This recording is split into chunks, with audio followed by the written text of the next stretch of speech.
Hi, welcome to the third podcast in the Early Head Start Caring Connections series. My name is Amanda Perez, and I am a senior writer, training specialist with the Early Head Start National Resource Center. We hope that you are enjoying these podcasts and that you will share them with your colleagues or anyone else you think would find them helpful. Also, take a look at the information sheet that accompanies each podcast.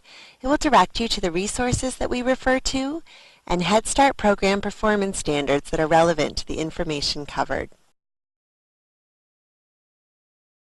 In the last podcast, Laura Annunziata and some colleagues talked about the difference between nutrition and nourishment.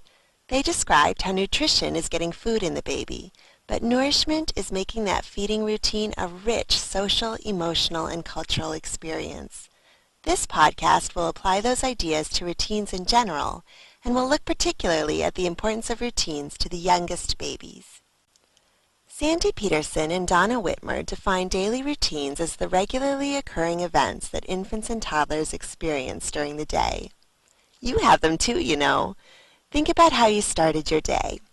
Maybe the alarm went off, and you woke up, got out of bed, had a cup of coffee maybe, before a shower, and breakfast. More than likely, you have morning routines, activities that help you transition from asleep to awake, from home to work. Consider why those routines are important to you. For many of us, the transition from sleep to being awake is not so easy. These activities help ease that transition. As we look forward to a new day and all the uncertainties it brings, all of the elements in our morning routines not only help us to take care of our physical selves, but they also offer us a sense of security, don't they? Now consider the infants and toddlers you serve, whether they're in center-based or family child care settings, or if you see them at socializations and home visits. What are the major routines of their days? We've talked about feeding. What about those important arrivals and departures? Bathing and grooming, including hand washing and toothbrushing, diapering and toileting, and sleeping. How many caregiving routines do you think a young child goes through in a day? It's enough to make all of us exhausted. Let's listen to Sylvia Pizarro Gamara, a family child care provider with an early Head Start program in Fairfax County, Virginia, as she describes her morning with the children she works with. As you listen, see how many routines you count. Una día en el programa de Silvia, ¿cómo es su routine del día? Bueno, por ejemplo, hoy día mi primer nene viene a las 4 de la mañana. Yo tengo que estar antes que toque el timbre, tengo que estar ya despierta, preparada para recibir al nene. Algunos días el niño viene dormido, pero la mayoría de veces no. Y yo con él comienzo en el cuartito de donde duermen los niños, comienzo a estar con él jugando un ratito, le doy su leche, y de ahí está conmigo leyendo un libro y ya se queda dormidito. Y de ahí a las 7 de la mañana ya se está despertando porque viene Anaí, la otra nenita, viene a las 7 de la mañana y estamos ya conjuntamente. Le cambio el pañal a Daniel, Anaí ya pide porque es un toddler. De ahí comenzamos a prepararnos para que vengan los demás nenes y tomamos el breakfast. A las 10 de la mañana ya es el snack, pero antes del snack hacemos una rutina, o leemos los libros o jugamos actividades dependiendo de cada día que es, y dependiendo aparte de cada niño es un mundo distinto. Usted tengo que ver que progresen casi igual.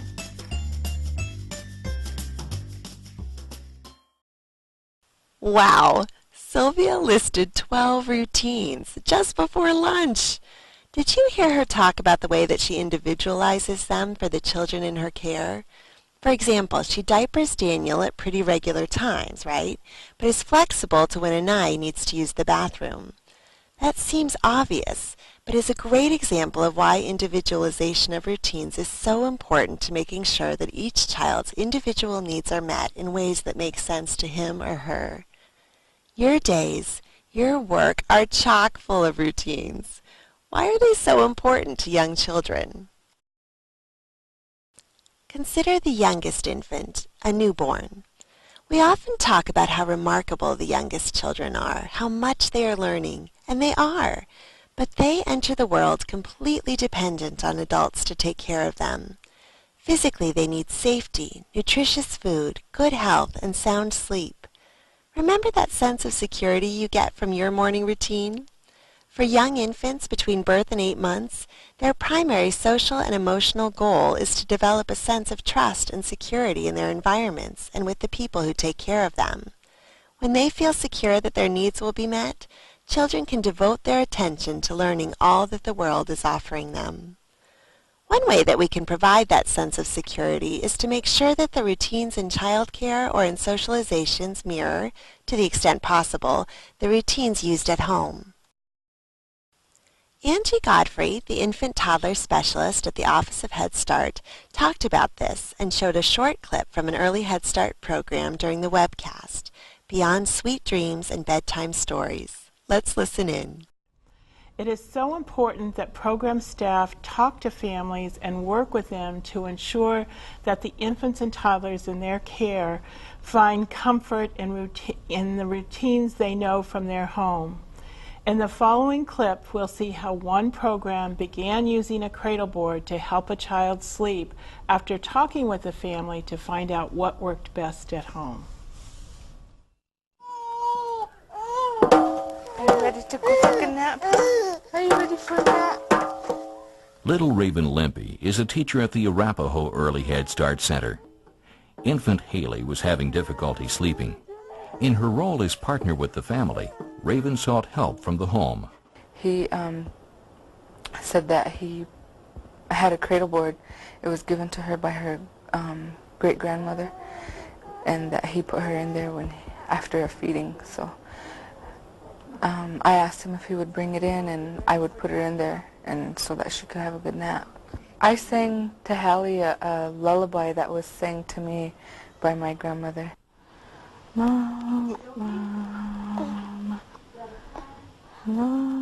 Cradle board is that security and comfort, and so when she's in there, it's not like a restraint or anything. It's for her needs. Developmentally, she is getting the love and everything with the cradle board. She was sleeping.